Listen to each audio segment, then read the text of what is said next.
Every year, LHS students get graded on lots of criterion for their finals. In some classes, students write essays. In other ones, students do complex math. But in forensic science, students mutilate puppets and paint cardboard red to make these.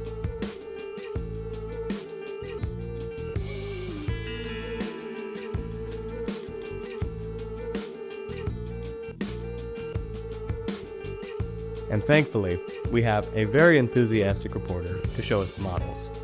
You know, I've never had a problem with blood, but this is another level, so personally I do not have the stomach for it. Overall, I hate this. But very well made. This guy sneaks in through the window, which we're gonna say that's the window, okay? He snuck in with gloves on, ransacked the room. This is just some poor old lady, okay? And basically, he was like, oh, there's nothing good here, and just stabbed her to death. She tried to fight back, but she's an old lady, so she didn't stand a chance. We have this picturesque beach, and there was a couple.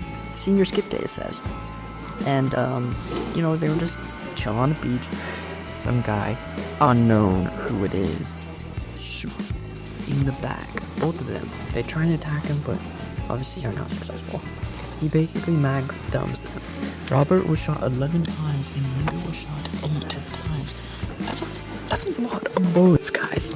Anyway, he then, see there's blood splatters everywhere.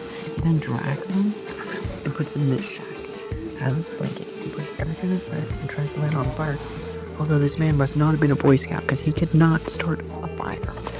So all the evidence was found and somehow they didn't catch him. I love the gyro. I love the moss and stuff. But, not gonna lie, this guy should have been caught. Are you kidding me? Sloppy job.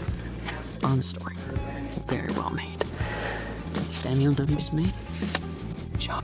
What we were asked to do is write a detailed report about the book and the case and print it. And then we also needed 10 pieces of evidence, which are labeled on the markers, and then they also correspond to this in the evidence log.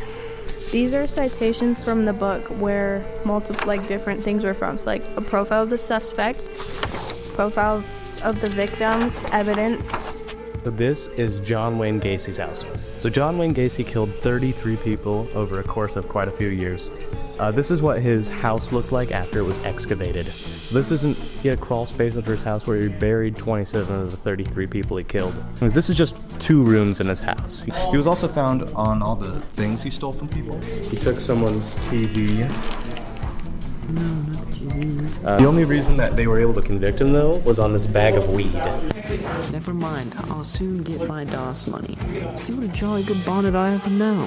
With the last words that Ann Nichols ever spoke. She was a victim of Jack. No, she was actually the first victim. And she was 44 years old and had 5 kids.